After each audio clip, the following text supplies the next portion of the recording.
Good morning. My name is Lisa Daisel. A very warm welcome from us at the UNISA Directorate for Counselling and Career Development. This morning we will be talking about job searching in the changing world, and we welcome Paul Byrne and Wiebka to talk to us about how job searching has really changed in today's society. We are just going to have a short welcome and introduction, and then after that we will have the presentation. And while you are listening to the presentation, please remember to post your questions and answers in the Q&A chat. We'll be dealing with the questions throughout the session and also afterwards the session. Thank you, and a warm welcome again. If we could just have Mrs. Mandu Makanya from our directorate to welcome our speakers. Thank you, Mandu. And thank you, Lisa. Good morning, ladies and gentlemen. It gives me pleasure this morning to welcome our two speakers for the day. With over 26 years of recruitment experience, 20 of which has been spent building technology-based recruitment solutions, Paul's focus is on how companies can use data to improve their talent attraction and retention operations. As current head of data insights at Saongroup Africa, the parent company of PNet and part of Stepstone globally, Paul not only works on talent attraction performance and talent risk mitigation, but also helps businesses visualize talent behavior and monitor talent supply and demand. He enjoys working with companies to develop other data-led recruitment and retention strategies. The result of a data-driven recruitment strategy is a dynamic recruitment process that not only meets the specific talent needs of companies, but also lays the foundation for long-lasting partnerships. When he is not leveraging data and intelligence to enhance talent retention and acquisition, Paul can be found in the mountains of the Western Cape, mountain biking and trail running. On the other hand, born and raised in Cape Town, head of operations for CareerJunction, Wiebka, has been in the business of people for almost 2 decades in total. After developing key skills in sales management via programs with CMB Training, Stratum, Brace, Mick McConaughey, and Think Sales International, she completed a qualification in project management with the University of Cape Town, after which she embarked on her fulfilling career in recruitment. With her wealth of experience in client service management, Wiebka is skilled in coaching sales, process optimization, problem solving, product enhancement, sourcing and building, and maintaining strong relationships. She has been a part of the CareerJunction family for over 19 years, where her passion for world-class service and great leadership makes her an essential part of the team. Wiebka is passionate about working face-to-face and making sure everyone that crosses her path leaves feeling assisted and satisfied. She has served as operations manager for CareerJunction since 2017. Ladies and gentlemen, let us welcome Paul and Wiebka to present. Thank you. Mandu, thank you so much for that introduction. That was superb, and I think it sets us off for what I hope is going to be a really fantastic session this morning. So, first of all, welcome to everyone out there who's interested in hearing about what it is that we've got to say. We've got an hour and a half with you. I hope it's going to be a really engaging session. We look forward to questions. We look forward to comments. We look forward to you just enjoying this time in terms of listening in and leaning on some of the experience that we've had in the marketplace. I think as a starting point, just to give some context in terms of whom we are, I think it's important just that you understand who CareerJunction is. And I think, right at the outset, looking at what our purpose is, fundamentally, let's call it that we are the Tinder for job seekers. We're an organization that's developed technology platforms to make sure that we're putting the right talent into the right jobs at companies. And we're the platform that is able to coordinate that. We've already mentioned it in terms of where we come from, whom we are. So Mandu, thank you very much for that. And I think for everyone else in the audience, in terms of just going back even a little bit deeper into the history of who CareerJunction is, we started a good 25 years ago. The idea was born out of an idea that said there has to be a better way to perform recruitment. And basically the idea started of being able to create this job board platform where we could literally give recruiters the opportunity to advertise their jobs in an online world, remembering that way back then, everything when it came to job hunting was done via newspapers. So this was a really novel idea back in the day. And we were one of the early adopters in terms of actually bringing this type of service to South Africa.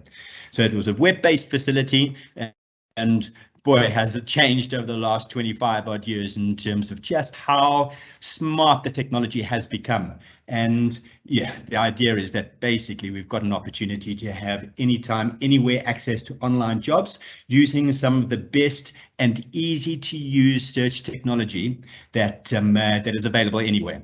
We are proudly South African. We started in Cape Town in a tiny little office in the back end of Hout Bay. And yeah, we've grown into an organization now that a couple of years ago was actually bought by an outfit in Ireland called the Saongroup. And I say a couple of years ago, and look at the dates, it feels like a couple of years ago, but I see 7 years ago already, so 2015. Saongroup, also very much specialists in the online recruitment platform space, operating across a whole lot of different markets in Europe, Africa, and the Americas, and in total, about 500 staff working across there.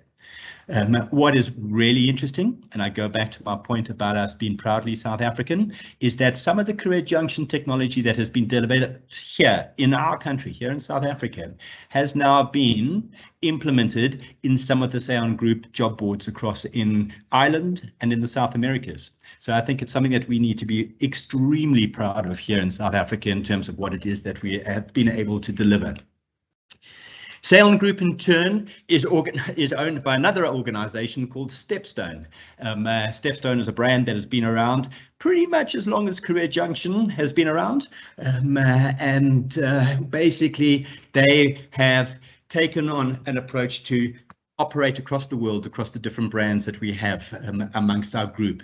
The beauty of an organization like CareerJunction having an opportunity to be part of such a big family is the fact that we get easy access to some fantastic technology in terms of what we can develop and bring into our own platforms here in South Africa. So the stuff that we're doing in terms of AI technology and that sort of and the sophistication in terms of what we do for our recruiters and for our job seekers alike has really changed fundamentally over those last 25 years that I've been talking about. Stepstone also owns an organization called Universum. Their purpose as an organization when it comes to Universum is understanding employer branding. And the content of what I'm going to talk to today really has a deep-rooted theme on the importance of employer branding as we move into what we call this post-COVID world of work. And I'll get into some detail about what I mean about that. So yeah, across the group, 3,700 employees. We're really proud to be part of such an organization like this, and it really has given a depth of understanding that we have been able to learn from in terms of bits and pieces of the industry that when it comes to global experience we didn't know, but at the same time we've been able to share a whole lot of our own knowledge from what it is that we've developed over periods of being in operation here in South Africa. So it's been a really good relationship both ways in terms of them learning from us and us learning from them. Stepstone at a top level is owned by a media house called Axel Springer. Axel Springer is based in Berlin, operates across 40 different countries, as you can see in the notes that I've got. And really, apart from being a major sort of newspaper and magazine publisher, it operates a number of online titles as well. They have a very keen and very specific mantra of saying we want to empower people to make free decisions for their lives. So it's all about providing the right kind of information in a free and fair type of format. And there's some incredible work that they've done over time in just making sure that they get the right messages across to the right people across the media that they actually have globally. So really interesting stuff that they've done. In total across Axel Springer, we employ 16,000 people. So you can see quite a good pedigree in terms of where it is that we come from. That gives us a really, we call it, I heard the term used the other day, a global context. We've got this global presence, which allows us to tap into a whole lot of information about what's happening elsewhere in the world, but we've got the local expertise that allows us to really understand the nuances of what's happening in the labour markets here in South Africa. And that's actually a really critical match in terms of what it is that makes us, so we feel so special and differentiates us in the type of service that we can offer. So yeah, some exciting stuff that we've got. Mandu has given us an introduction in terms of who we are as presenters, but I'm just going to let Wiebka sort of give again a brief introduction in terms of whom she is and her experience. So welcome, Wiebka. Thank you, Paul. Yes, I'm Wiebka Cooper. I'm head of operations for CareerJunction. I have been with CareerJunction for more than 19 years. Wealth of experience in client service management, skilled in coaching, sales, process optimization. My passion lies in solving client problems, assisting job seekers just in, completing their sort of profiles on CareerJunction, and sourcing and building strong relationships with clients across the board. Mantra that I have, making sure everyone that crosses my path leaves feeling assisted and satisfied. Perfect. Thank you. Thanks, Paul. Then me, head of data insights, as Mandu has already introduced me as. I operate at a Saongroup level. We do operate a couple of brands here in South Africa. And yeah, I've been in the job board industry now for the better part of 26 years. 21 of those years have been spent at CareerJunction. So I've really sort of found my roots in terms of this industry by working at CareerJunction, and very proudly have been there until 3 years ago, where I joined the group level at Saongroup to actually start looking at what data can tell us about the market. And I'll get back into why I feel this is so important later on. I've operated job boards in the UK, across the UAE, specifically in Dubai, and that was one hell of an experience that I had some years ago.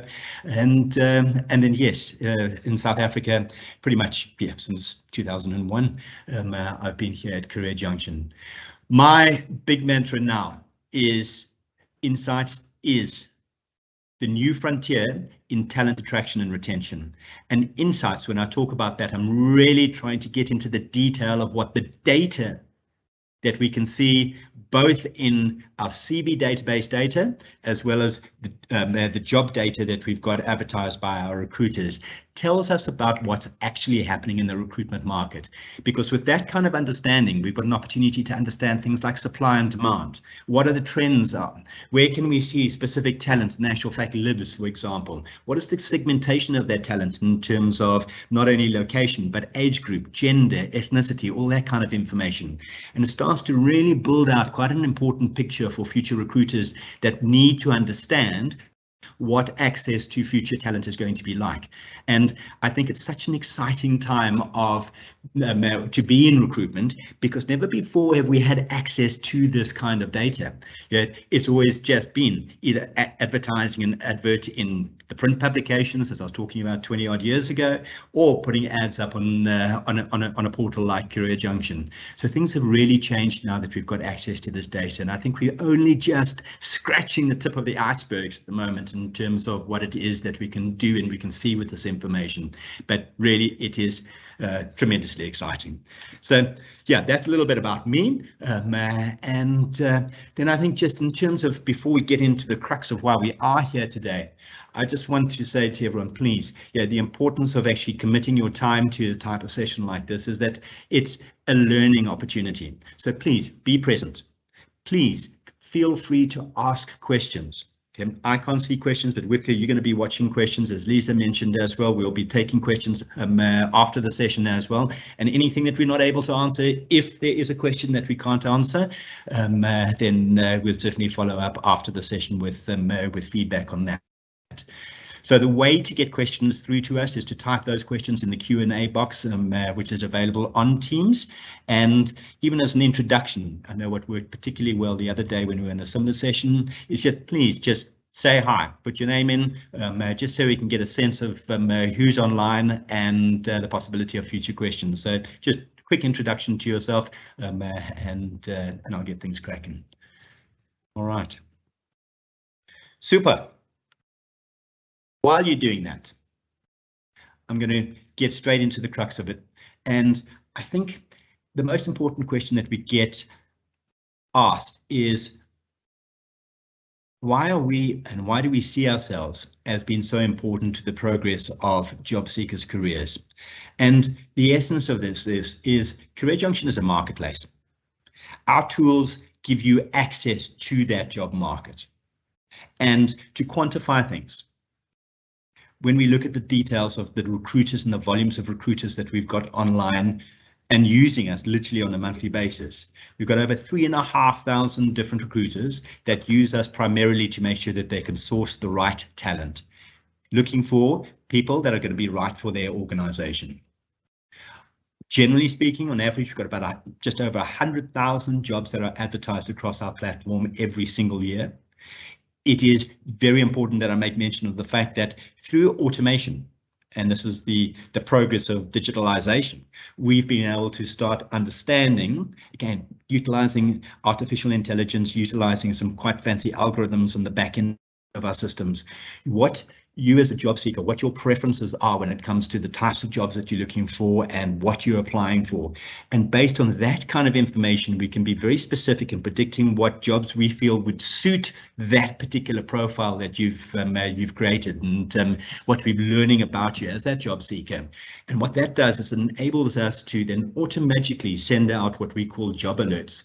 And those alerts are specific jobs that we know are going to meet the requirements of what it is that you're looking for. We try to position at the right career level, the right industry, make sure it's the right kind of job titles. So it's like very bespoke type of servicing in terms of what your requirements are. The importance of this is that our system generates in excess of 36 million of these job alerts every single month. So it is really, when you're looking for a job and part of your job search process, critical that you're on a site like CareerJunction, where you can actually just register your name, and through your searching and the process that you're following on the back end, we learn a little bit about you so we can send you this type of information. And that way, you don't have to constantly be coming back to the website to see what new jobs are available. Yes, of course, you're going to want to do that, but at the same time, know that the system is sending you the stuff that in actual fact is going to be valid and suitable to the type of job that you're looking for. So 36 million monthly job alerts is a massive volume in terms of just talking about how engaged a marketplace we actually have when we talk about CareerJunction. And then because of the content that we've got, and because of the value of that content that we provide, we have literally over 180,000 new job seekers joining us every single year. And those are people across the board in terms of different experience levels, from just out of school, just out of varsity, so the early sort of adopters in terms of new work, all the way through to our baby boomers that are looking for sort of their second career, so to speak. So really a fantastic mix of people that are utilizing us on a daily basis to find that job that's right for them. Yeah, I hope that all of you that are participating will get the same kind of value that I'm talking about right now when you register on the service, if you're not yet already registered. Okay. So the key message here, we're a marketplace for you to actually be able to find the job that is right for you. Then the importance of today's conversation really comes down to the changing world of work. It's been quite phenomenal for me, specifically from a data perspective, to start to look to see what are the changes I can see and what we can see as an organization, not only here in South Africa, but across the world. What is happening in terms of the behavior of job seekers and how is that changing, specifically in a post-COVID world? And I think, that's really the focus of it. For me, things are fundamentally different to where they were before COVID.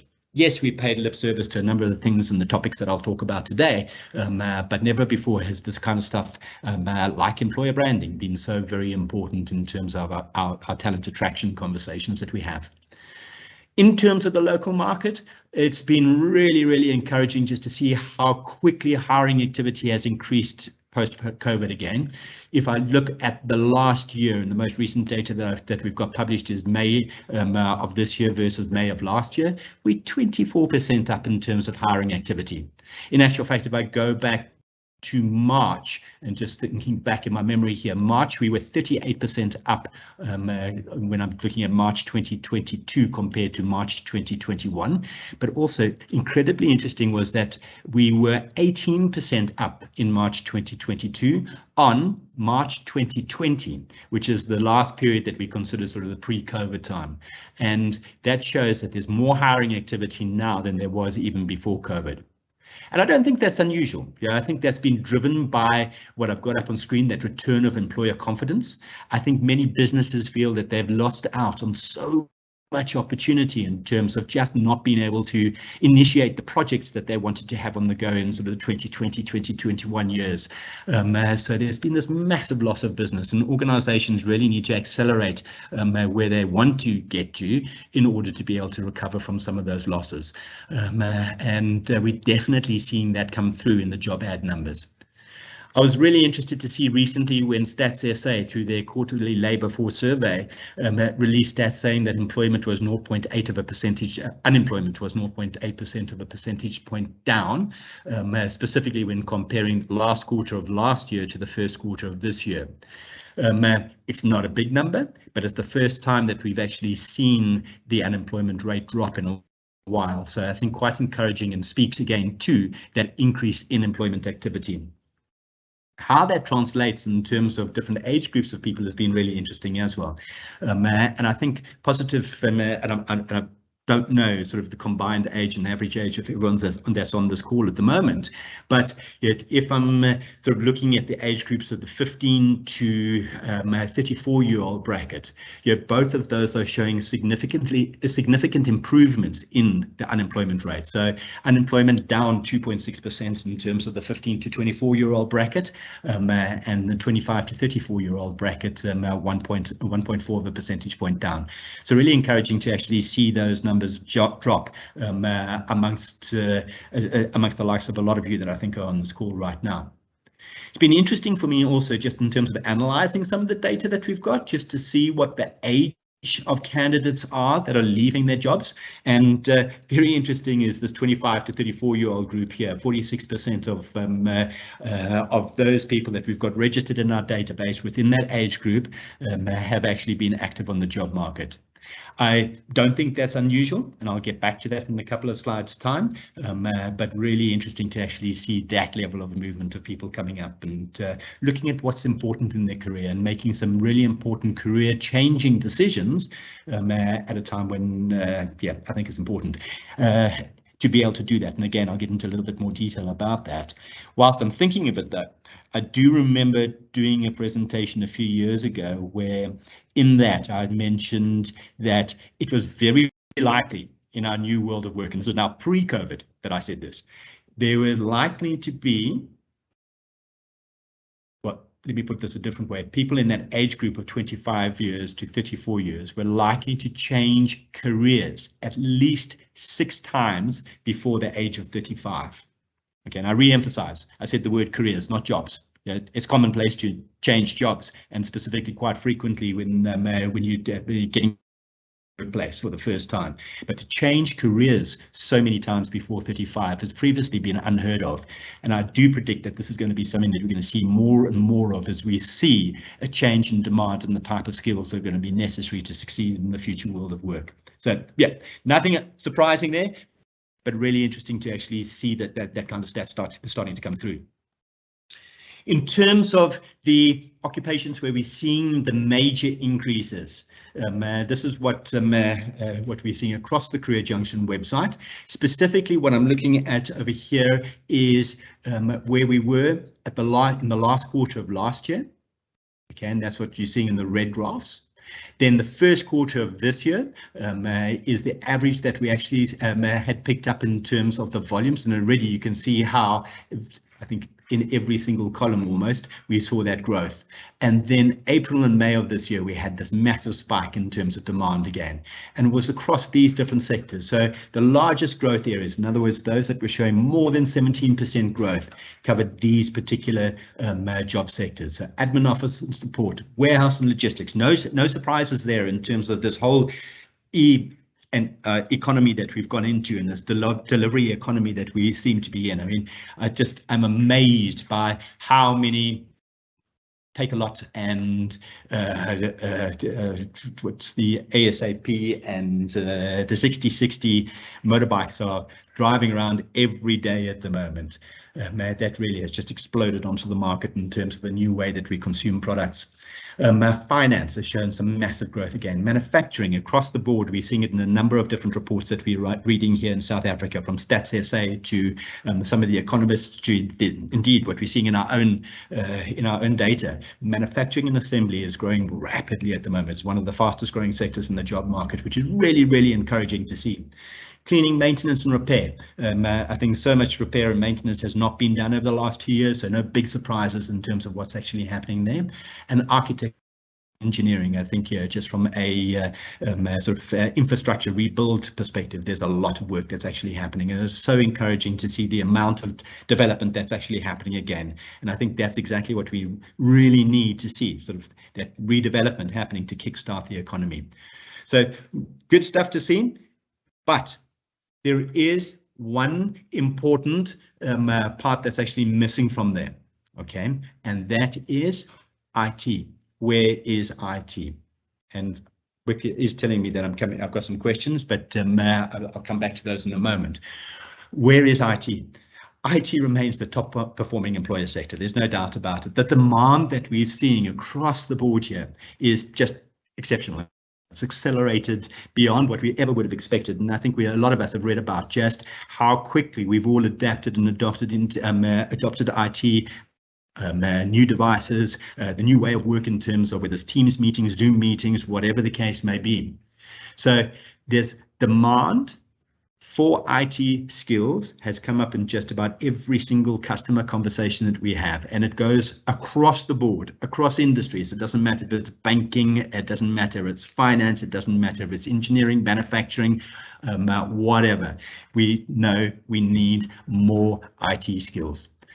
The reason why it's not on my previous slide is because, believe it or not, it's actually down in terms of demand, 3% down in last quarter.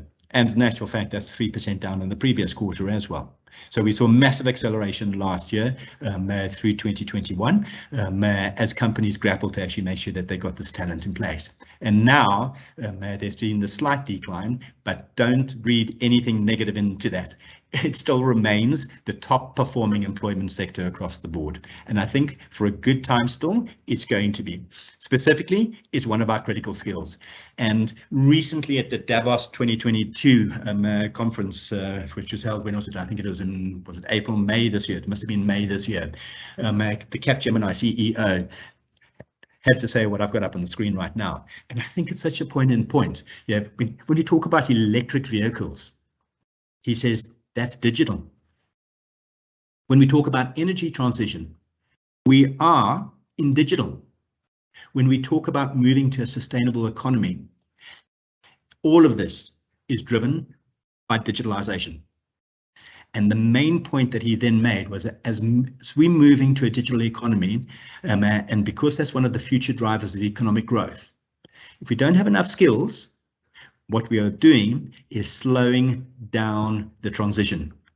And I think if you think about the 3 points that he made with his electric vehicles, with this energy transition, with this a sustainable economy, those are such critical pillars in terms of what we have to get right. that we cannot afford to slow this down. So really, I think there's going to be this massive drive to actually develop skills within the digital economy to make sure that we serve that.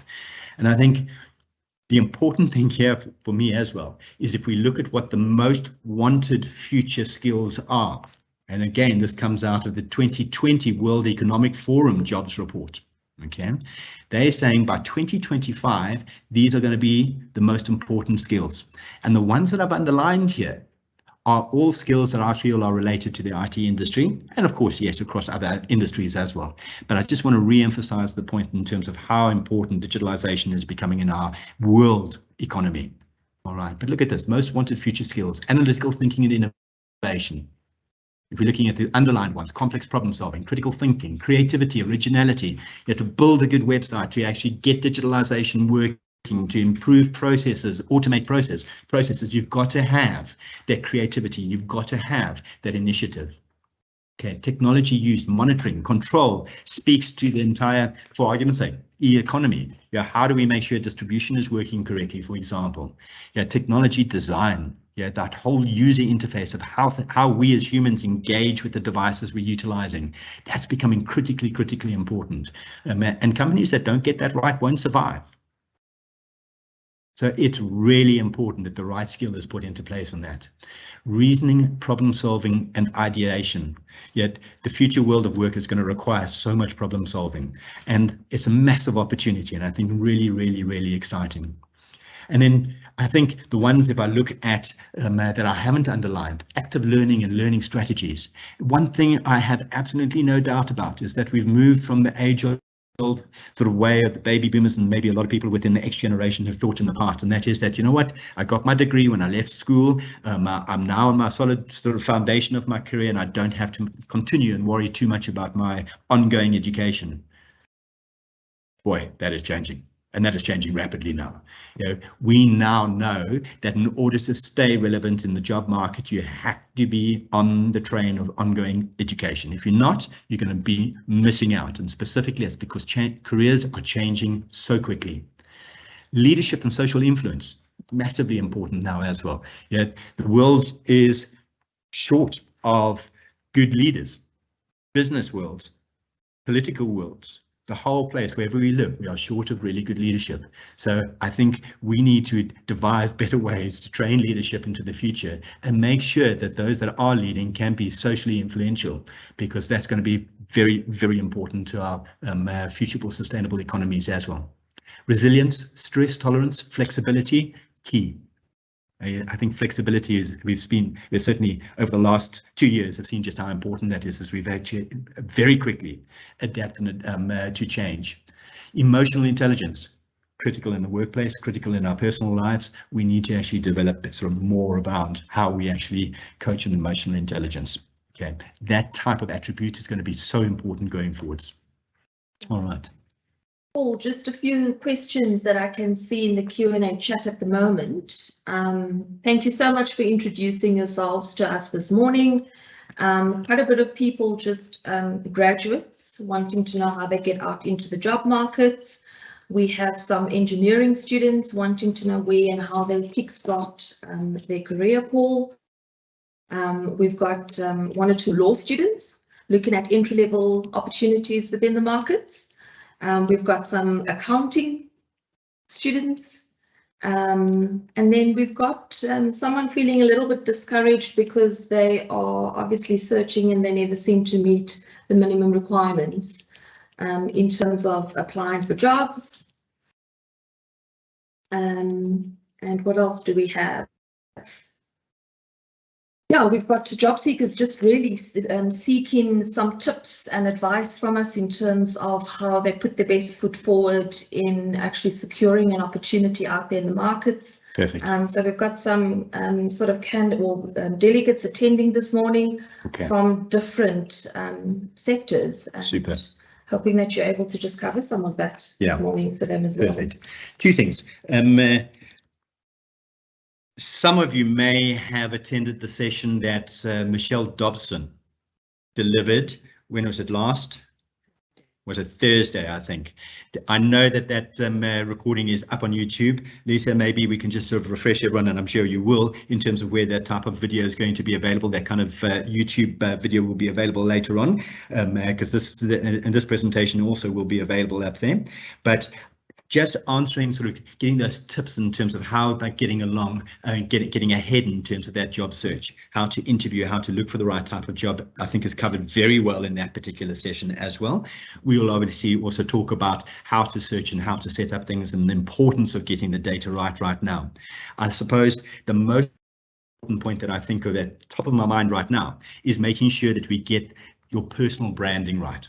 That personal brand as you enter into the workplace is such an important thing. The persona that you create, the engagement that you have with your industry really becomes an important thing in terms of how people perceive you, whether it is seen on a social network or in actual fact, even in your CV, when you're sort of giving that portfolio of evidence of what you've achieved and what you've done, what you've commented on. So in other words, I suppose looking at social influence, be a social influencer, but in your industry, make sure that you're actually getting onto some important points and making sure that you can be a commentator on that, because organizations actually see that. And on that particular point, I suppose, I'm such a big believer of the importance of social media etiquette. Organizations actually see what happens on social media, and we're finding more and more companies are starting to search social media before appointing an individual. So make sure that what you've got on your social media channels is in actual fact appropriate for your future employer to see. It's critical. They're going to make certain judgments, rightly or wrongly. They're going to make judgments in terms of your suitability to their culture based on what see your profile suggests. All right. Wiebka, you mentioned also one of the questions being searching with the minimum of and not meeting minimum requirements for jobs.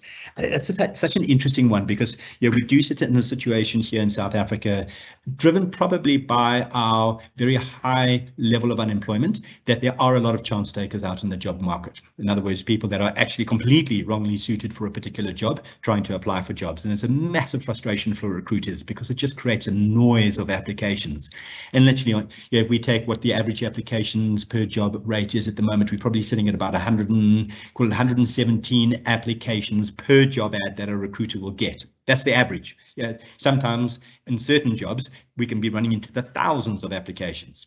And in certain let's use IT as an example again, in certain IT fields, recruiters will only get 8 or 9 applications because of the shortage of skills. So complete diverse sort of that difference in terms of the volumes that people of jobs that people are getting, the recruiters are getting. But my point is, there are some people that are just applying for whatever job they feel is going to give them an opportunity. In answering the question about not meeting the minimum requirement, though, I don't think any job seeker ever meets all of the minimum requirements.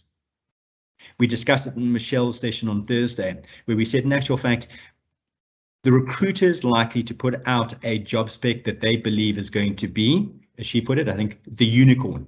They're looking for that person that is almost magical in their ability to meet every single requirement for a particular job. That's highly unlikely.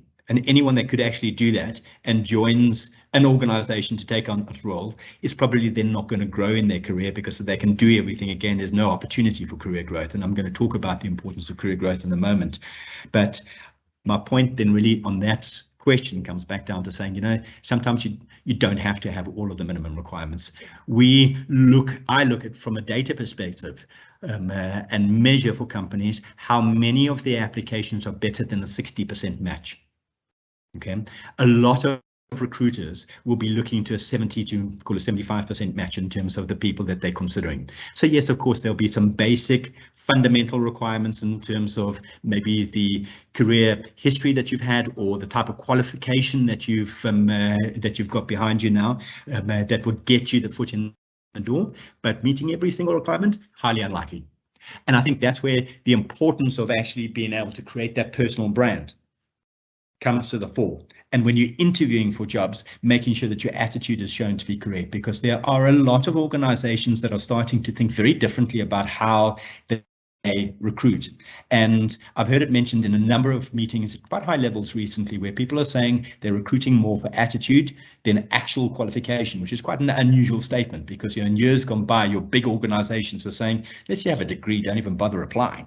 And now they're saying, actually, we recognize that there are street smart people out there without a degree that in actual fact can fulfill a really, really important role within our organization, because they've done things differently, and they've got their experience now that they can bring to the market to say, right, okay, here I am, I've got all of this experience now.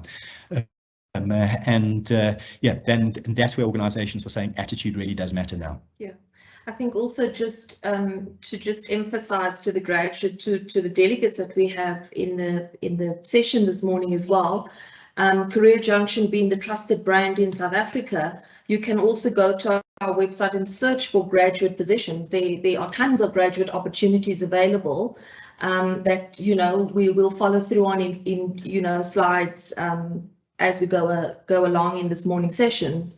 But there are graduate opportunities out there. If you're looking for a foot in the door, if you newly sort of graduated, look at those learnerships, look at the internships, look at the graduate opportunities available. Lots of corporates are putting it out there.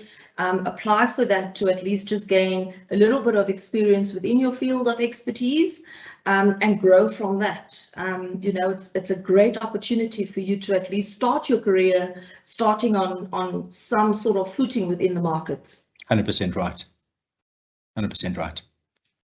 Also, Wiebka, looking back at some of the, you spoke about engineering, law, those kind of professional degrees. Engineering, I've already mentioned, is sort of rapidly growing. I didn't mention law, but again, I'm just casting my mind back now to 2 months ago. Law was on our radar as one of the fastest growing industries in terms of recovery post-COVID. And we were seeing that jobs were, I think the job advertising rate was 130% up on where it had been pre-COVID. So a large demand for sort of that legal knowledge getting back into the marketplace. So very important to actually see that starting to happen. Okay. Yeah. Perfect. All right. So as I move on, so that was where and again, I cannot emphasize enough that this is going to be a massive future for those people that are in the IT industry. And I think at some point, all of us are going to have some basic element of coding experience in whatever it is, whatever career we're in. And I'm even seeing how things like just the basic use of Excel is just, it's exploded in terms of the capability once you've got a little bit of experience in understanding how to create formula and even basic coding, change the outcome of what Excel can do. And that's just a very minor example of the importance of that. But yeah, overall in South Africa, we're still dealing with this massive problem. And it's a global shortage in actual fact. So we're not even just South Africa, but here, given the context of what we're speaking about today, I've said the job market is recovering, but we've got this significant skills gap that we've got to fill. And we're not alone in this. That skills gap is being reported around the world. So all of the stepstone companies that we operate are saying the same thing. In the countries in which they operate, there's this global skills shortage. And some have put a number to it and said it's actually like a 15-year high that we haven't seen for a very long time. And I think it's been really interesting to see what might be causing this. Obviously, there is a accelerated demand, for example, for the manufacturing or the IT skills, law skills, that we've seen come out of post-COVID. But I also think talent drivers have changed significantly. So what I mean by that is that what people are looking for, what we as job seekers, and we're all job seekers at a point in our lives and several times during our lives. So as job seekers, we're looking for purpose. I want to know that when I join an organization, the job that I'm doing has a purpose to it. And I want to understand that that purpose is aligned to what the company wants to deliver. I don't want to join a company that actually is not aligned to my purpose. It just does not make sense. It's going to be a complete mismatch. Job seekers that are getting into the market today want to know that they've got a company that's going to support their career development. They want to know that there's going to be a level of flexibility, whether it's hybrid working, whether it's remote working, whatever the case may be. They need to understand that they've got flexibility. And I think it's become such an important buzzword in all employers' sort of minds at the moment, and their boardroom conversations. What is our stance on flexibility? And it means a whole lot of different things for a whole lot of different people. I'm quite vocal in terms of my opinion of this. I think flexibility is here to stay. But I think the way that we actually live the reality of flexibility is going to change. It's not going to be about just working from home. And Wiebka, you've heard me say this a good few times. I believe working from home is magnificent. It's given us an opportunity to be super efficient. In actual fact, I think we've been a lot more efficient working from home than we ever can be working at the office. However, the converse of that is that I believe that we are so much more effective when we're at the office, because then we've got an opportunity to actually really engage with our colleagues, sort out problems, problem solve, have this the concept of that ideation, the innovation, all those type of conversations that come out of just being present at the office. So I think there's some really interesting challenges that companies are going to face over the next few years in terms of really just bedding down what this hybrid working really means. But when we're looking at talent and talent drivers in this post-COVID world, we've got everything that I've spoken about in terms of this changing behaviour, talking about the global shortage. And here in South Africa, we've got issues that when we look at what I've got in the bottom left-hand corner there, our challenges are exacerbated by the fact that we've still got a very high brain drain. People are emigrating at a rate of knots now to look for greener pastures. And I suppose we're not alone. Other companies, try that again, other countries around the world are experiencing similar things as talent moves. Talent becomes more migratory. What we're finding in South Africa is the whole concept of semigration is really exploded. And for those of you that are not familiar with that idea, it is all about people saying, you know what, I actually no longer want to live in a major city centre. I would like to move into an area that's down by the coast. I want to move into the Midlands, the KZN, or go down to Mpumalanga, where I can be close to trout dams or game farms, whatever the case may be. So semigration has become a major thing where people have really started to think about what's important in their lives, and quality of life has become a major the driver of that semigration trend that we've noticed. And then a big thing that's hitting us, and I think it's going to hit us hard here in South Africa, is a concept that we've called digital nomad employment. And the whole concept of that is that because of digitalization, there's certain talent that can work anywhere in the world from whatever location.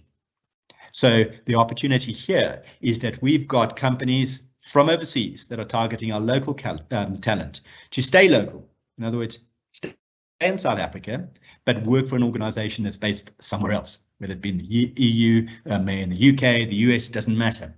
And often this is sort of prompted with a foreign salary as well, which, let's face it, when you're getting offered a dollar-based or a pound-based salary, it's really enticing. And on top of that, these organizations are sometimes saying, you know what, let's see where we are in 2 years' time. If things are working out, maybe we'll sort of help you relocate to a different country. And that's become something that's really tackled them and hit the IT industry here in South Africa quite hard. We're finding almost every organization, again, that I speak to has had at least one person that's been poached by a company overseas to fulfill this particular role. Stay in South Africa, but deliver services globally. And we're starting to see that head rear itself in the finance industry now. And I don't think marketing is very far behind that. We certainly know call center support type roles. That happens all the time. And I think we're going to see that growing. So we've got to set ourselves up in terms of trying to understand how we can make these skills available to foreign countries, but actually retain the talent here in South Africa so that they're working for us. Because the problem is, even though these people are staying in South Africa, once they start working for a foreign company and get paid a foreign salary, bringing them back onshore, if I can call that, to actually earn a rand-based salary becomes very, very difficult. Okay, so we've got to be very careful and very specific about how we tackle this kind of problem, because it's going to be a major issue for a whole lot of countries and companies into the future.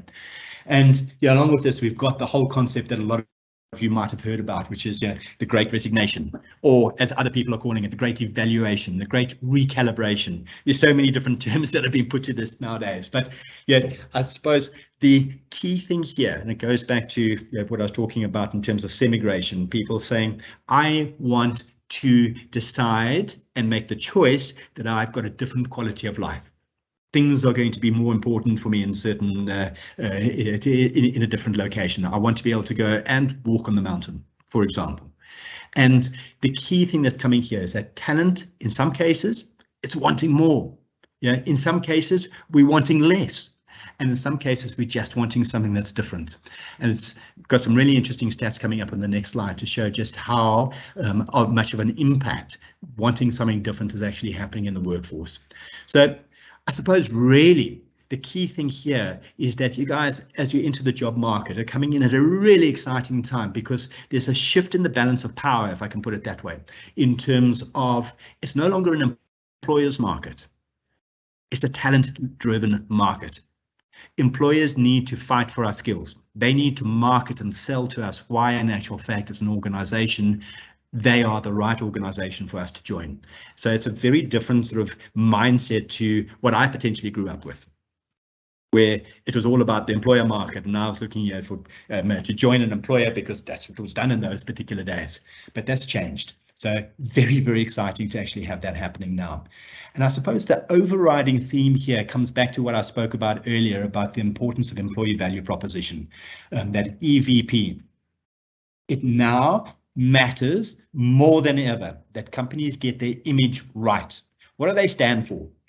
What's their purpose, in other words? And you can see how it aligns to the previous slide that I had. Talent wants to understand that they've got purpose in their jobs. We want to understand that the companies we're working for have purpose in their vision. So companies need to answer that question. What is our purpose, and is it aligned to what talent wants? How do we help people grow in their career? Some top organizations are now starting to create some brilliant marketing concepts in terms of what they're doing on social media or in a number of different media, for that matter, on how they promote the individuals that are doing really great things at their organizations. And there are certain recruiters that will say, well, you can't do that because now you're just exposing great talent to competitors that are going to come and poach that person. But in actual fact, I think it's entirely different. If your employer value proposition is strong enough, you actually encourage a person to stay because they like the culture, they like what you stand for. And putting individuals out there and actually celebrating success across the organization, you don't want to just isolate a few people. It makes people feel that they're important. And after all, if you think about, what's it, Maslow's theory, geez, I've got myself into a spot now, but that hierarchy of what's important, just understanding that that you recognized is important. It's critically important, and people want to understand that as well. And then where do organizations stand on flexibility as well? What does flexibility mean to the type of organization you want to join? And I suppose I've got the question mark on the side there saying, is this now a symbiotic relationship? It's no longer, as much as the power has shifted to the to a job seeker, you've got now, as you enter into that job market, you've got the opportunity to say, right, okay, how do I add value to the company that can add value to me? Yeah. And that wraps that very well in terms of, let's rub each other's backs here. If you can help me grow my career, you can give me the purpose that I'm looking for. What can I deliver to make sure that as an organization, you grow and deliver on that shareholder return or whatever return it is that you're looking for? And that symbiosis, I think, becomes critically important, because if you get that mix right, then probably the culture of the organization is right. Definitely the vision is right. And it becomes a really happy space to live and to work. Yeah. All right. Well, we've got a few more questions. Yes. Someone is asking about short courses and how that's viewed by employees in terms of supplementing it within your CV. Then we've got another question: does age matter to work as a psychologist, or as a psychologist in an entry-level position? Someone is asking for any tips and strategies to help recent graduates to position themselves in the employment market.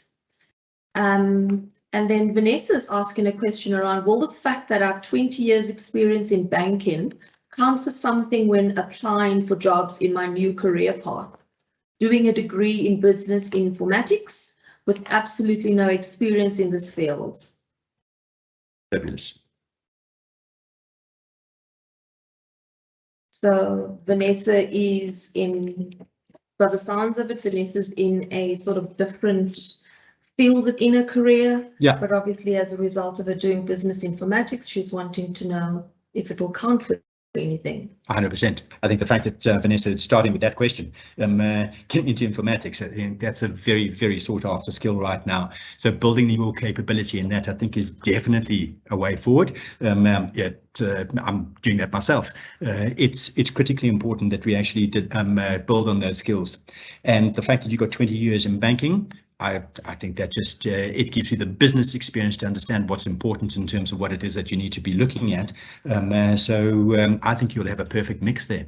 That right mix of previous work experience, be it in banking, absolutely fine, and going into that degree in informatics, you're combining the best of with the best. And I think that it's definitely a direction that you'll see in one of my slides is one of the future careers that so many organizations are going to be looking at. So I think you're on the right path, Vanessa.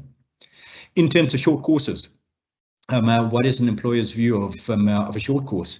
I think I'm going to answer that by saying we all have to invest in ourselves. You know, going back to the comment that I made earlier about saying that we're no longer in an employer market. Okay, we're in the job seeker market, job seeker driven market. Gone are the days where the employer is needing to make sure that they put a correct training plan in place for you. We as the job seekers need to do that for ourselves. We need to invest in ourselves and potentially be, if we know that we need to get the support of our organization to do a course, go and actually apply and say, that's why I need to do this particular course. Okay, so I think take the first point that I'm making is take the reins and the ownership of getting ahead in your own career by making sure that you're driving the education that needs to happen. Yes, of course, make sure it's aligned to the company, because the better aligned it is, the more likely they are to pay for it.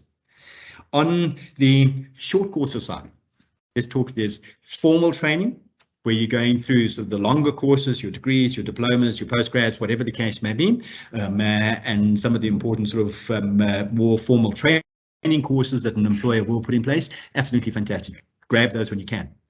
The informal side of education is the short courses that we can buy, whether it's on Udemy or whatever the platform is. My view, go for it. It shows that you're engaged in ongoing education, and I think it's critically important just in terms of showing the diversity of the skill set that you're accumulating. And again, going back to what I said earlier about the importance now of making sure that you're continuously sort of upskilling yourself, those informal short courses, definitely a way to go. And by the way, in that case, you've also, if you enjoy that kind of thing, it's fine to also sort of have a slightly broader spectrum. You know, for example, if you took a course in photography, and you put that on your CV, it actually just shows an outside interest. It actually sort of positions you as a person with multiple interests, and recruiters like that. They want to see that coming through in people. Yeah, and you'll be asked the question often in an interview, what drives you? What are your hobbies? What are your interests? And it helps the recruiters actually really form a broader picture, a sort of a more complete picture of whom you are as an individual. Yeah, let's face it, we can't work all the time. In actual fact, yeah, technically we're paid to also take rest, because you think about the exercise thing, and professional athletes are told, be careful that you don't over-exercise. You've got to actually put in as part of your training the opportunity to rest, because without that rest you can't develop, you can't recover, you can't in actual fact keep a clear head in the case of whether you're an athlete or in actual fact talented in an organization. So yeah, having multiple interests, being able to relax and have these hobbies is a good thing to show as well. So big tick to in terms of saying short courses, I think they are a good thing, and I think you should be putting it on your CV. It shows outside interests and that preparedness for you to actually take control of your own ongoing development. So in other words, you're not looking to an organization to do that yourself. The question about an age for a psychologist, difficult question for me to answer. I don't know enough about the field. I think that obviously experience and trust, I suppose, in that field of psychology is important, but you've got to start somewhere. And I would imagine that probably, and I'm a big proponent of this, is finding the right person in terms of being able to have someone to mentor you and coach you in terms of how to get into practice and start practicing in that field is going to be very, very beneficial in terms of how quickly you can become to build that confidence of getting into the field. And by the way, I see coaching and mentoring as two different things. Coaching for me is about getting the active advice in terms of what's the word I wanted? How to do things, whereas mentoring is more the concept of what to do. Okay, so the how is definitely sort of the thing that you need to be focusing on right now, because that's going to help you accelerate through that experience that you need to get. So to all of you that are on this call right now, if you can find a mentor, someone within your organization, someone within your circle of influence that you can actually tap into, say, from a mentorship perspective, how do I approach this problem? And they will hopefully turn around and say, well, what do you think? How would you approach it? And then they will just give you tips and guidance and advice in terms of how to do that. It'll accelerate your progression in your career tenfold because you don't have to rediscover the wheel. So I think that is such an important point to make. Tips and employers and sort of getting into the employment strategies for getting into the employment market. Yeah, I'm a big believer that, again, companies look at sort of the broader experience that you've got, who you are as an individual. Yeah, and if you're battling to get into the market, one of the things that we've seen that has worked quite well in the past is that people who volunteer and they get into an opportunity to say, right, this is the type of work experience I've had. Yet I haven't been paid much for it, or I haven't been paid at all for it, but I have a passion for doing the following, and I've gone and worked at this organization where I've been able to develop my skills. And when you volunteer there are a multitude of different sort of segments of a business that you can become included in, and the more you do, obviously the quicker your experience grows. So I think that tip and that strategy in terms of getting into the employment market, if you're struggling and you haven't had the benefit of a big organization putting you into sort of a postgrad internship or whatever the case may be, and you're not finding a job, that volunteering, being active, being seen to be progressive in the market is good. And then again, I think I would go as far as saying, make sure that you're actually developing that personal brand, because if you can then show people on via social media and almost create this portfolio of evidence of the stuff that you've done, you can give it to a future prospective employer and say, yeah, this is what I've done. This is why I believe I'm the right fit for your organization. I've got this passion for doing this. I've developed these skills, and this is how I can align it to what it is that you need as an organization. That was a follow-up question that Mohammed had as well, in terms of how do we go about creating a personal brand. Yeah. And it also speaks to soft skills, which is often missed when, we see sort of job seekers registering on CareerJunction, just in terms of adding additional information to their profile to make it rich, to ensure that there's enough information, taking into account every aspect of a soft skill. And I'll touch a bit on soft skills when we go through the slides further on, but that also becomes very important in terms of building that personal brand per individual. 100%. 100%. And I think on that point, Wiebka, such an important point to make right now is that for all of you, you've got to remember that when you're in the job search field and you're looking for that next opportunity, the only thing that sells you initially is that initial profile that you've created. So you've got to make sure that it's correctly completed, and put yourself in the shoes of a recruiter, and you read your profile and you think, is that advertising me enough? Is there enough detail in there for a recruiter to actually have a quick look and say, heck, this is a person I want to speak to? Okay, it's critically important, guys. And we find, when I look at the data, that too many people discount the importance of that, and they don't spend or invest the time in creating a professional profile. It's so important that you do it. Okay, that's how recruiters actually find you. And yet, going back a few years, I know we were talking about stats the other day where recruiters literally can decide whether or not a person is the right fit for a job within 12 seconds of reading your profile. So make sure that the power words are in place that really resonate with what the recruiter might be looking for. So work on it, guys. Invest the time in making sure that you create that right profile. Okay. All right, I'm looking at time, and I'm conscious that I've still got a few slides to go through, so I'm going to work through things quite quickly right now. But I think this is such an important point, and it goes back to one of the questions that we were asked earlier, and that was I can't remember who actually asked the question, but just in terms of changing industries, and Vanessa, maybe this is something for you that's also related to you. Over the last 2 years, and this data comes from McKinsey and company, and it's just fascinating to see. Over the last 2 years, when it's come to people actually quitting their jobs for whatever reason, some people have quit not to go into another job at all. They've decided they've got enough and they've gone into early retirement. Some people have decided that they are quitting to take a sabbatical. Others are quitting to move jobs. Some quit because they're just frustrated and battle to find another job for a while. So yeah, a good mix of sort of information that comes in here. But the two most important things that come out of this particular slide is, first and foremost, is that we had a 25% higher voluntary quit rate now than we were in years pre-COVID. So we've seen this massive increase in terms of the numbers of people that are quitting their job. Some of it, of course, will be pent up energy from people that have not been able to quit their job in the last 2 years.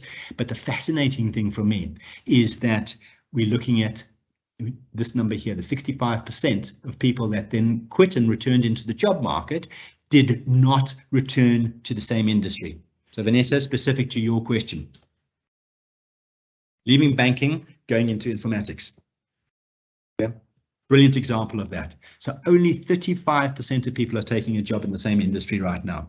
And it shows to me just how quickly things are changing and how people are progressing in terms of their careers and their ability to have cross-industry skills. And I think that's also a theme that we're seeing that is coming up more and more. And the things that people are wanting to think about differently and is driving this churn are things like, in the past, they've felt that they're always on call, and it's been such a negative thing. Unfair treatment at work has been a big complaint of many people over the years. Unreasonable workload, low autonomy, such an interesting one. Again, it goes back to purpose. If you are not letting me make decisions and drive sort of an influence within the organization, then what am I doing here? Is what a lot of people are asking. And social support, I'm talking about specifically child minding, that kind of stuff, mental wellness, what kind of social support do I need in order to be able to give of my best when I'm at work? And people are saying too many companies have discounted the importance of that. And I think COVID's taught us that, in actual fact, that's critically important. For some people, making sure that they've got access to childcare, whether it's sponsored by that organization, incorporated into what the organization does, or they've got the flexibility to actually mind their own children and get into school and come to work a little bit later, whatever the case may be, that's going to be critically important. And that comes out in the positives of people saying, I want more flexibility. I need that mental health support. It's such a big thing in the market at the moment, and more meaningful work. I need to know that what I'm doing has purpose. And I think really that's driving a shift in the way that people think about the future place to work, and it's rethinking the workspaces, what employers have to do. What does it mean in the world going forwards? And so many companies, as I said earlier, in the boardrooms are struggling with that concept. And really, I think what this all translates to is the strong employer brand. Companies need to work on the employer brand. They need to know that the image that they're putting out there is one that supports everything that job seekers are looking for right now. Because if they cannot align that image to what job seekers want, then we're on a wicket to nowhere.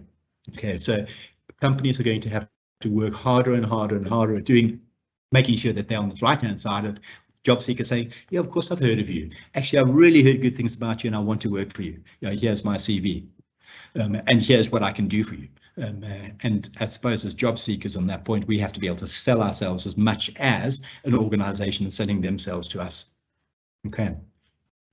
Then, very interestingly, I just wanted to sort of touch on this briefly, just managing expectations across generational divides. This is some data that we looked at recently, and I think the key thing here is that within the workplace, we've got 4 different generations at the moment. So, baby boomers are starting to move out of the workplace, but definitely there are still people there. The data that we've got, we looked at how long a person in these different generations is likely to stay in a job. And for me, that made me think quite differently about things, because, we typically say Gen Y, historically we're saying the job hoppers, and we're seeing it definitely coming out in Gen Z as well. But I've looked at it differently, and I said, you know, when you're embarking on your first jobs, the most important thing is that you're discovering what it is to be in that workplace. You're discovering what's important for you, and you're going to go through a number of jobs quite quickly in terms of trying to find the right type of job that suits you, what's right for you. And as a result of that, we're seeing Gen Z, or those people that are entering the workplace for the first time, and this, I'm pretty sure will be the same in 10 years when the next generation has got a name, and 20 years later. We're always going to see this first part of where we're speaking to the majority you this morning. It's all about discovery. It's all about saying what's important for me, what culture resonates with what I want, how do I discover that purpose an organization actually has is important. So I'm thinking that there's not too much harm in terms of changing jobs too often, provided you're changing for the right reason, and that you can actually explain your choice to change job quickly. Okay, so bear that in mind, because if you are seen just as a job helper and potentially not achieving in a particular job, so you've changed to the next one and you haven't achieved there and you changed to the next one, that does not go down well with a recruiter. Versus if you're able to say, yeah, for 1 year and 4 months, I was in an entry-level job, I learned what I needed to do, I was able to apply that stuff, I've got the experience, I want to take that next step in terms of being able to take on more responsibility, learn more, and progress in my career, and potentially even change industry. Remember what I said earlier, a few years ago, we were saying job seekers are likely to change industry up to 6 times before they're 35. Then as you move into that next phase of growth, it's all about building your career and saying, right, I've discovered what I want, now let me build my career, then I'm going to drive it as we get older and getting into those prime years in terms of where we can really make a difference in our businesses that we've chosen to be in. And then later on into those years before retirement, really starting to influence. And in actual fact, even as people retire and take on a second career, it is important that they are influencing and in actual fact, coaching and mentoring to help people in this discovery phase as well. Such a critical component that so many people in this age group actually really enjoy doing, which is why I said earlier, find that mentor that's going to help you in this discovery of what it is that's important for you and how to position yourself as a job seeker and what they think is actually important. All right. By the way, just interestingly, national average 2 years, 4 months is how long someone will stay in a job. And my view on how long you should stay in a job is as long as you're learning. As long as you're learning. As soon as you're no longer learning, it's time to actually move on again. And I think it's around about 3 years. Okay. Then, just very interestingly on this particular slide here, I wanted to mention what are the sort of the sectors that we're seeing in sort of future career predictions. Medical and health. I think what we've learned from the pandemic risk and sort of an aging population that we've got, medical and health jobs are going to continue to grow in demand. I know here in South Africa that within the next 15 years, over 49% of our current nursing staff are going to be retiring. So what the hell happens once they've all retired and we've got no nurses to look after the population that's growing? So we've got some serious stuff to do within training the right kind of medical staff going into the future that's going to support our local communities. Information technology, without a doubt in my mind, you've heard me say it this morning. So here with the fourth industrial revolution, the acceleration of IT, digitalization, all that kind of stuff, big, massive career of the future. Business and management, for the years law, finance, all those kind of even sort of from an engineering perspective, stuff coming into business and management, massive shortage in global skills. Yeah, definitely the right type of careers to be in. And then sales for me is always a good one, because I think without the capability of a good sales force behind an organization, they cannot actually get their product to market. So there's going to continue into the future be this big demand for salespeople. And it doesn't matter, you might be a lawyer, you might be a banker, you might be an engineer. There's opportunity for people within sales, within and amongst those careers as well. So sales is one of the biggest things that I think will be important in the world going forwards. And why that's important is, in actual fact, you've got to look at things around flexibility as well. Key is that, again, when we look at the World Economic Forum and that future of jobs report that I referenced earlier, on the left-hand side here, all the types of jobs that we're going to be are increasing demand. Here we've got the decreasing demand. But the key point here, by 2025, I mean, that's just around the corner. We're talking 3 years from now. 85 million, this is the prediction, 85 million jobs would have been displaced by a shift in labor between humans and machines.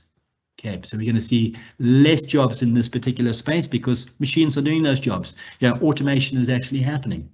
But the positive side of that is that there will be a huge volume of new jobs that are created that are going to support these kind of things, that are those increasing demand type roles. So yeah, when I look at just the IT jobs, the ones that I put the dots next to, those are probably all IT jobs. When I look at business and management that I mentioned on the previous screen, these are the underlying jobs, or those ones that in actual fact are going to come to the fore. And then again, I said sales, business development. Yeah, 6 on the list of increasing demand. That's not going to slow anytime soon. And I think in 2015, the same report was saying that business development professionals were actually number 2 on the list of the important future skills.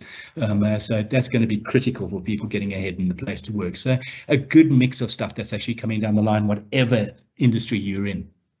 And then finally, just in terms of what I want to close off on in terms of the application checklist, I think it's critical in life, and whatever we do, you start with the end in mind. You have to be clear what it is that you want out of a career. You know, you can't just go in and spray and pray and hope that you're going to get a job. Be specific. Understand what it is that you're looking for, where you want to work, and what type of organization is going to fulfill that purpose that you've got inside you to make sure that you're getting the satisfaction in the work that you do. Let technology do the heavy lifting for you. Yeah, I spoke about how many job alerts we send out every month, and that those job alerts, let them work for you. 36 million every single month. And then look for the story and the opportunities that you're considering. Companies are getting better at promoting their employee value proposition. In other words, what can they do to help you get ahead in your career? And look in the job content for what the stories are. Look on the company's websites for what those stories are. Yeah, talk to people that are involved in those companies to really see what they actually say about it. Because really, you've got to make sure that is what you're applying for the job that's going to be right for you. You know, the worst thing that you can do is get into a job that's just horrendous. And people often say, you know, I just took it because I needed a job. And there's no satisfaction in that. So if you've got the luxury of being able to say, I want to find the job that's right for me because I know where I'm going in my career and what I want, then you're on the right path. And does that job resonate with your aspirations? Do you get the sense of the culture resonation? Make sure that there's a culture fit as well. Otherwise, you're going to be unhappy in your workspace. And the question that my mom would always ask of me, are you proud to work there? And I think that's probably the overriding question that comes there. If you're proud to work there, it probably means everything else on this checklist has been fulfilled. Okay, you're getting the satisfaction. All right. So yeah, I think even down to when you're looking at a company, that 6th point, what has your experience as an applicant been like? When you apply, you get a good sense of who a company is and what they're about and how quickly they respond to your application and the professionalism with which they do that. So always have a look at that as a guide.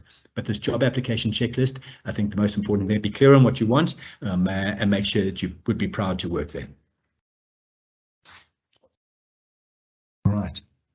Wiebka. Paul, there's a few questions. Okay.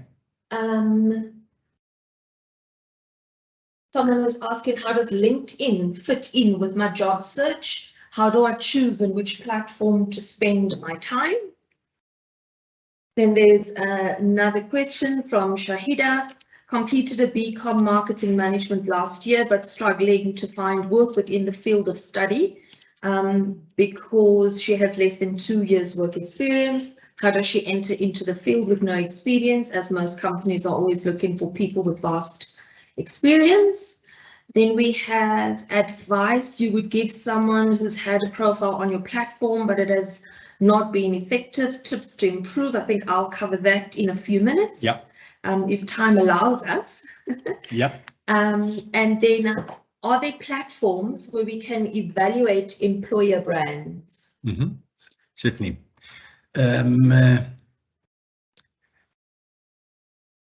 Let me start with the LinkedIn question. I think, yeah, absolutely. Listen, there are a number of different platforms out there. LinkedIn, I think, is a really good global platform. I think it's a magnificent place to promote your own brand, your personal brand that I was talking about. From a job application perspective, I think the benefit that you have in using something that's purpose-built here in South Africa is we've got the context of the South African labour market at pretty much down pat. And with the numbers of recruiters that are utilizing us, we find that there's a very broad range of recruiters that use a service like CareerJunction versus LinkedIn. So LinkedIn is great in the big corporates. Okay, and if corporate's the way to go for you, no problem using it. They are going to do searches. It's a very much more I think, complex way of them trying to find staff, because they've got to do the in-mails and sort of reach out to you, and it's just more complex. But it's a great branding platform, but it's global. So in terms of if you're active on the job market, getting onto a service like CareerJunction, and you're refreshing your profile on an ongoing basis, it tells recruiters that you are active, you're serious about job searching, and you're available within whatever notice period or period you've got available. So you might be immediately available. So in other words, they've got direct access to you. Recruiters have direct access to you through a platform like CareerJunction. So LinkedIn's got its place. I think it's more passive career seeker space. CareerJunction very much more the active space. And yes, there are other platforms across South Africa as well. Yeah, PNet was mentioned earlier. It's one of our sister companies. A really good platform to be on as well. So there are choices out there, and it's worthwhile trying them out, see what works best for you, specifically in terms of your career. In terms of BCom less than 2 years, that question, yeah, it's a tough one to answer because I haven't had a look at your CV, and but I'll do two things. Number one, well, first of all, just don't give up. You've got to continue, but make sure, going back to the point I made earlier, is your CV, is your profile actually selling your ability in terms of the way that you need it to, because that really does matter. And actually, I'll put in a third point over there as well. Think about what I said around getting into some volunteer work, because it opens up doors of opportunity that you wouldn't expect it to. Once you've got a foot in the door of doing something that's meaningful and is giving you work, paid or not, it gives you chances to reach out and do more stuff. So I say definitely get into that field whilst you continue looking for work, and then rely on the technology to do the heavy lifting about sending you the jobs that would be right for you. Okay. Perfect. Thank you, Paul. Okay, so CareerJunction, one of SA's top job boards. Ultimately, our core service is to match the right candidate to the right job using our technology on our platform. So it's important that you create in your profile, register your CV so that you're able to be found by our recruiters. We also industry experts with 26 years of experience within the industry. We have been through quite a lot of technology changes, so we are the industry experts, and we also provide loads of tips and resource information, things like interview tips, how to create a CV. So visit our landing page. We've got a blog in the footer of our page where you can get all of that information. We encourage you, again, to load your CV and to be seen by recruiters. Our recruiters are made up of staffing agencies as well as direct employers who would advertise their vacancies on the CareerJunction platform, but they also have the ability to search your CV, and we'll get into a bit more detail around that. You have the ability to email job alerts so that you don't lose out on any new opportunities. And a job alert is basically something that you would set up against your profile. So as and when, new opportunities are added to the CareerJunction system, you automatically emailed the job alerts in order for you to pursue that particular vacancy should you need be. And then, of course, we have CareerJunction available on our job app. Download the job app. You're able to, search for available jobs. You can apply for jobs once you have a completed profile. In the luxury of your own time, whether it is you're on a lunch break, you're sitting in the park on a bench and you quickly want to look at opportunities, you've got the app easily available for you to do that. Okay, so most of you are probably asking sort of, why do you need a CV and a profile? So the CV and the profile is what I like to refer to as your passport to your career. So it allows you to apply for jobs from your PC or your mobile phone. Recruiters are able to search your profile. They can view your CV to match you to suitable jobs. So instead of you just applying to vacancy, they can also search our database of available CVs and match you to suitable jobs. And you can access it anytime, anywhere online. Okay. As a result of us ensuring that clients are able to search your profile on CareerJunction, you would probably ask the question around who would see my CV and profile. So again, you have given permission. We are PAPAIA compliant.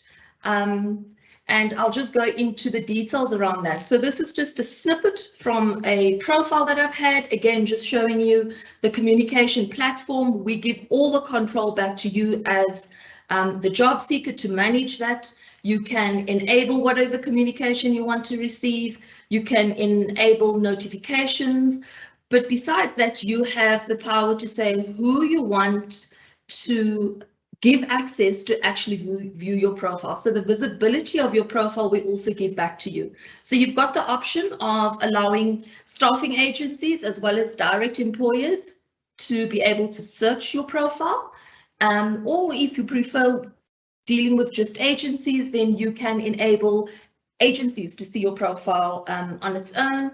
Or if you're no longer in the job market, for example, and you're no longer wanting people to view your CV, then you just set it as what we refer to as an unsearchable profile. You can still set up job alerts, you'll still get notifications, you can still apply for those jobs. It's just that you won't be contacted by clients who had found your CV via database search, for example. So how do you go about to get a CV and profile? And if I already have a CV, how do I attach that to the CareerJunction website? So again, if you look at the CareerJunction registration process, there's two simple steps that you can do. The one is if you don't have a profile, we have the option, as you can see on the left-hand side, for you to download a Word template. And we've given you a template where you can input all of the information that you need to add to your profile. If you already have a CV attachment, all you need to do is you need to just import your CV attachment, and we will then automatically parse the information that you have in that CV attachment. So if we look at how that all fits together by creating a profile, so you've imported your information, it will take whatever information, parse it automatically into the fields on CareerJunction. You would then have to just go and validate that all of the information entered is correct. As Paul had indicated before, we've got lots of artificial intelligence built into the system. So things like an ID number, for example, you can see that it's showing as an invalid entry at the moment because it's picked up that it's not a valid structure for an ID number. And there's lots of fields that we have built within the system that will actually allow you to have a look at that in terms of, you know, the validation of the information that you are adding. If you look at the education section that we have, that was the imported information as a result of the parsing that we've done. All you'd need to do is review and complete. It's a simple process that you can do, and it shouldn't take you that long to complete. Once you've completed your registration, this is basically the profile that you get, that you're then able to use to apply for any vacancies. As you can see on the left-hand side, you've got your profile. You can upload documents. You can save jobs for viewing at a later stage. It also gives you a list of all of your apply jobs, what job alerts you have set up, instant job alerts, and your settings where you will manage your communication. So coming back to one of the questions that was asked in terms of how do you ensure that you, ensure that you have all of the information added to your profile. Again, whatever you enter on your CareerJunction profile is what our recruiters will be able to search. If you have a CV attachment attached to your profile, ensure that your profile that you have is built up with all the relevant information that is actually selling you as an applicant to the employer.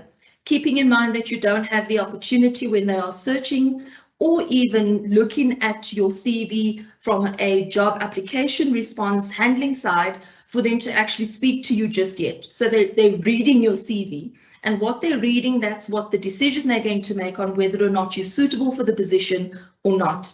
And in our experience, we often find that people, candidates don't put enough time and effort in actually completing their CVs. So they are missed. There's missed opportunities for you.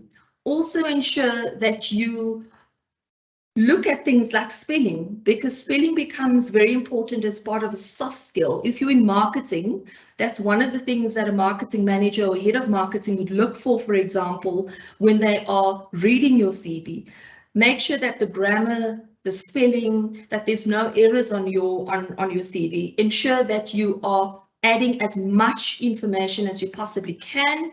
Ensure that you're adding your soft skills, and soft skills could be anything from, you know, good communication, listening skills. If we think about the youth of today, as Paul had indicated, even though you don't have any working experience, you will have a lot of sort of life experiences, and think about what you have done, whether it is lending an ear to a friend in need, for example, a shoulder to cry on. You are providing guidance, you are providing support. That all forms part of your soft skills. Soft skills become very important when you're sitting across a boardroom table with someone in the IT industry, for example. If you think about a developer, sometimes they introverts and they don't speak or communicate as effectively. So that is all sort of the soft skills that any hiring manager will look for when they are actually viewing your CV. And it becomes so important for you to ensure that you've got all of that information added to your profile. Okay. So again, you know, you have to complete that profile, attach your CV. Your profile is what recruiters see first. So when they are getting your application, that's what they see. Ensure that you also customize your cover notes that you are attaching to an application. And you can have multiple cover notes because your cover letter is personalized to each hiring manager or company that you are submitting your application to, and they can be different. And CareerJunction has the placeholder for you to actually ensure that you are saving different cover notes. You need to just select the correct one. Okay, set up those job alerts, especially if you are currently employed and you've got a busy working life at the moment. You don't have to be on CareerJunction all the time to search for jobs. If you have a job alert setup, set up the job alert, you'll be notified automatically via email. And very importantly, ensure that your contact information on your profile is always updated. We often find, even in my personal experience with me hiring, you know, within our organization, where we just cannot get in contact with candidates or with job seekers because they have either changed contact numbers or they have not provided the correct information. Also be mindful of the calls that you're getting. I had a call with a candidate not too long ago that said to me, I didn't answer because I thought it was a sales call. And there's such a lot of missed opportunities you are leaving on the table by not ensuring that you have the correct contact information, or by just taking that particular call or returning the call or even responding to email. Okay. With that, we're going to just leave you with a video. We're running a little bit over time, but we made it just in the nick of time as well. If you do have any further questions, please continue to add them to the Q&A chat, and Paul and I will continue to answer those questions for you. Right, but first the video. The video, yes.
Right, sorry about replaying that. Cool. I think there's one very important point that you just do want to make, and that is that last one about not costing a cent. Yeah. So again, registering on CareerJunction as a job seeker is free. There is no cost involved. So you don't have to pay anything. From a legality point, we also, you know, recruiters are not allowed to even charge you for them finding employment for you. So very important that you also, you know, take note and be cautious of the positions that you do apply for. Watch out for the scammers. We do have sort of measurements in place where we do try to not keep track, but we do act quite quickly if we do get complaints from our job seekers, if there are any scammers, and you know, we treat that, we take them to task for it in essence. So please just be cautious of that, but it doesn't cost you anything. It's free. Download our app and register on CareerJunction. Okay, if you do need any assistance, we've got a support team that's readily available to assist you with any queries, whether it is, you know, why is my profile not getting sufficient sort of traction within the market? They are available 7:30 to 5. We also have an online chat facility on our website. You'll find it on the right-hand side of all of the pages across the CareerJunction sort of website. There is a contact number or an email address, so various platforms available for you to reach out to CareerJunction should you need any assistance. And that's it. Thank you, everyone. Thank you very much, Paul and Wiebka. There's just 2 questions. I know that we are running a bit over time, but I think these are also important things to maybe just comment on. Muhammad is asking, are the jobs posted on CareerJunction verified? I've noticed many dodgy listings on other websites. Yeah, so Mohammed, definitely from a sort of staffing agency point, the staffing agencies and our direct corporate clients, they are vetted and validated. So we've got sort of direct employers, and then we obviously have the option where you know, any sort of corporate company or any client can go online and purchase a job ad sort of via our online platform. But definitely direct employers and staffing agencies are vetted and validated. We haven't seen too many sort of dodgy listings coming across CareerJunction platform. I think within you know, my time at CareerJunction, we've ever had something like 2 companies that we acted on pretty quickly, and then just sort of, you know, we take down those job adverts so that there aren't any more issues. But definitely not really a big issue on CareerJunction at the moment. I think the emphasis there is that quality is such an important thing for us. The quality of the job applications that we have for our recruiters, and conversely on the other side of the equation, the quality of the job ads that we present to all job seekers. So yeah, if ever there's anything that is a little bit untoward, it will be investigated very quickly. And like Wiebka says, if it's found to be fraudulent or anything like that, it'll be taken down immediately. So very, very important. All right. Then, Cara, I'm sorry, Paul, did you want to comment on that previous question? No. Okay. Cara Linda just asked, are there any platforms where we can evaluate employer brands? All right, yes. So from an employer brand perspective, in South Africa, it's not commonplace yet. Around the world on a global scale, there's an organization called Glassdoor. And what they do is they actually they've enabled just that sort of people, as in job seekers, as well as employees of existing companies, to actually post what it's like to work at that organization. So it is quite worthwhile having a look at this, a system like Glassdoor to actually get that. And then here in South Africa, we do, Universum does run a sort of a top employer brand award. They've just announced the results for the 2022 year, probably about 3 weeks ago. So they've got those results on their website, and there are a number of other organizations. Top Employers, I think it is top.co.za, also has a similar thing where it actually rates employer brands. Kantar has brand Z, but that's probably more sort of a brand value as opposed to the employee value proposition. So yeah, Top Employers, Universum, Glassdoor, those would be the type of platforms that I'd be looking at to try and evaluate those brands. So yeah, nice question. Okay, and then the last question for now, does CareerJunction, do you publish any international jobs, or is it mostly focused on the South African job market? Absolutely, we do have quite a bit of international jobs. I'm actually just about to reply to Hazel just with a link for her to have a look at what international jobs we have. And again, obviously, because we are affiliated with Stepstone, you're more than welcome to visit the Stepstone platform as well and have a look and see what opportunities are available there. Yeah. And I think also, yeah, with that whole phenomenon that I was talking about earlier about the digital nomad migration, companies are definitely advertising more, global companies, more in South Africa than they have in the past. And it's probably about 10% of jobs, I'm guessing, as a number that are sort of registered outside or been advertised from outside the country. So strong focus on South Africa, but definitely those opportunities for overseas jobs.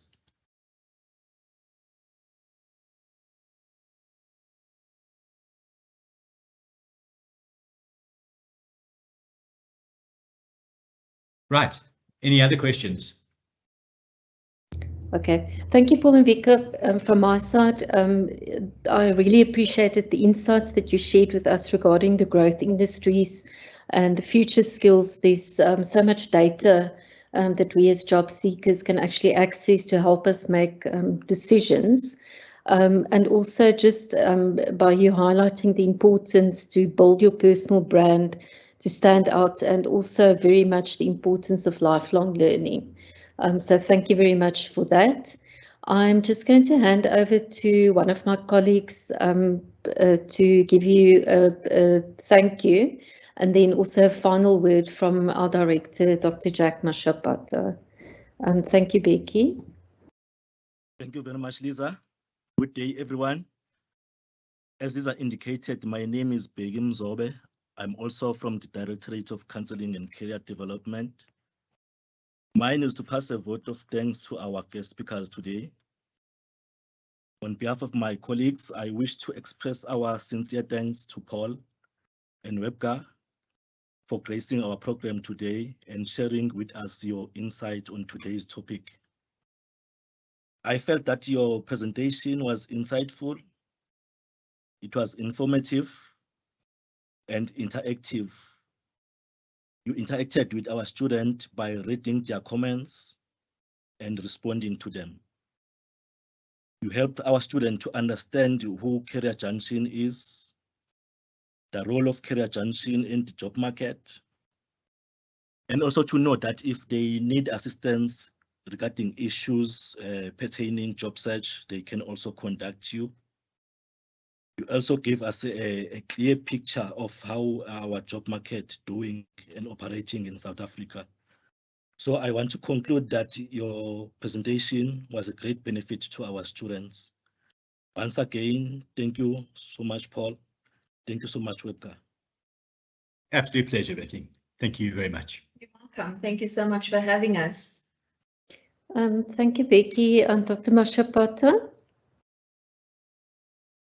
I actually didn't have to say even a word because I think my colleagues from the beginning to the end of this, you have covered everything. But maybe just to say to our esteemed guests, Paul and Wiebka, sometimes we think we know things, we think we are organizing for our students, but I must say, sitting in this session, I've gained a lot myself. Thank you for really exposing to us the reality of the current job market and also how, as job seekers, we can ready ourselves to venture and become marketable as well and attractive to the prospective employers there. I've taken lots of notes and also to see how you indicated that the global, talent shortage stands at a 15-year-old. So this gives us hope, provided we are able to be adaptable to the changing circumstances globally. Thank you so much for taking our students, ourselves, our institution so serious. And I realize how esteemed and very much experts you are in this field, but to come just and have time with us, we really value that. And to my colleagues from the Career Development Office, and the e-counseling services. I appreciate all the efforts that you're doing to really bring this important information to our students in the spirit of development of graduate attributes in our students, but also in enforcing lifelong learning upon us all. I've also personally benefited. Thank you so much and have a good day further. Brilliant. Thank you. Absolute pleasure. Thank you, Dr. Mashapata.